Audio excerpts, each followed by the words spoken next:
राजकारणाची पॅशन असणाऱ्या कार्यकर्त्यांना तुम्ही नक्की काय सांगाल? मला असं वाटतं की जास्तीत जास्त लोकांनी राजकारणात यायला पाहिजे. कारण राजकारणातला कसा असतो, काही लोकांना क्लॅरिटी असते की त्यांना पैसे कमवायचे, मग त्यांनी धंदा करावा. त्यांना काही आपल्याकडे काही म्हणजे हेच नाही आहे, काही किती धंदा करू शकता ना तुम्ही, असं काही आणि कशातही करू शकता, कशातही करू स्कोपही शकता. करू. काही लोकांना इनहरंट तो फील येतो की त्यांना चांगलं करायचं.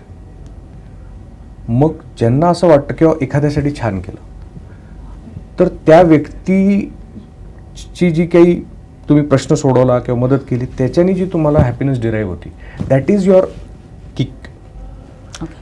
आणि ही खूप लोकांना आवडते. त्यांना पैशात इंटरेस्ट नसतो किंवा इतर गोष्टीत काही इंटरेस्ट नसतो, त्यांना असं वाटतं की मला ह्यातच मजा आहे. मग अशा लोकांसाठी सगळ्यात मोठा प्लॅटफॉर्म कुठला असेल तर तो राजकारण.